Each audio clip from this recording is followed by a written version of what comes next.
ہندوستان کو فتح کرنے کے بعد سلطان محمود غزنوی جب سومناتھ کے مندر میں داخل ہوئے تو وہاں ایک بہت بڑے بت کو دیکھا جو بغیر کسی سہارے کے ہوا میں ایک جگہ پر رکا ہوا تھا۔ یہ دیکھ کر سلطان محمود بہت پریشان ہوئے۔ پھر آخر اس پریشانی کو کیسے دور کیا گیا اور معروف سائنسدان البیرونی کی ذہانت کیسے کام آ گئی، آئیے ان باتوں کو اس ویڈیو میں جانتے ہیں۔ پیارے دوستو، سلطان محمود غزنوی تاریخ میں ایک ایسے مسلم بادشاہ گزرے ہیں جنہوں نے ہندوستان پر 17 حملے کیے اور وہ اسی وجہ سے مشہور ہوئے۔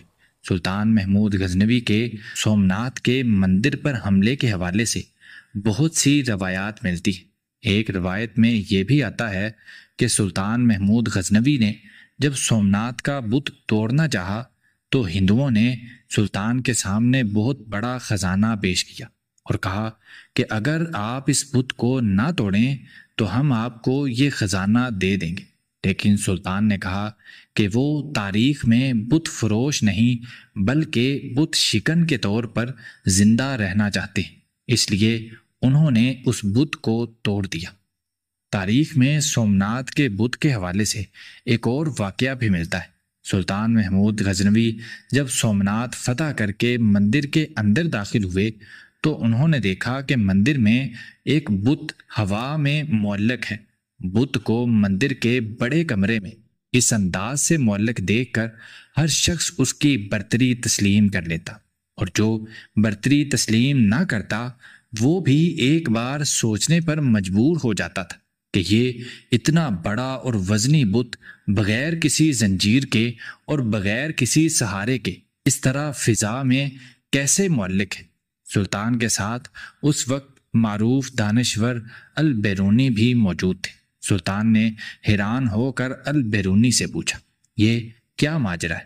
یہ بت بغیر کسی سہارے کے فضا میں کس طرح معلق ہے؟ البیرونی نے چند لمحے سوچا، پھر ادب سے بولا، سلطان آپ اس مندر کی چھت کے اس طرف سے چند اینٹیں نکلوا دیں۔ جب چھت سے البیرونی کی بتائی ہوئی جگہ سے کچھ اینٹیں نکالی گئیں تو سومناتھ کی فضا میں وہ جو بت معلق تھا ایک دم سے زمین کی طرف جھک گیا اور زمین کے بہت قریب آ گیا۔ البیرونی نے ادب سے وضاحت کی، سلطان یہ ان ہندو پنڈتوں کی مکاری ہے۔ یہ بت لوہے کا بنایا گیا ہے اور مندر کی چھت پر مخصوص جگہ بڑے بڑے مقناطیس نصب کیے گئے ہیں۔ یہ مقناطیس لوہے کے اس بت کو اپنی طرف کھینچتے ہیں اور یوں یہ بت ہوا میں معلق رہتا ہے۔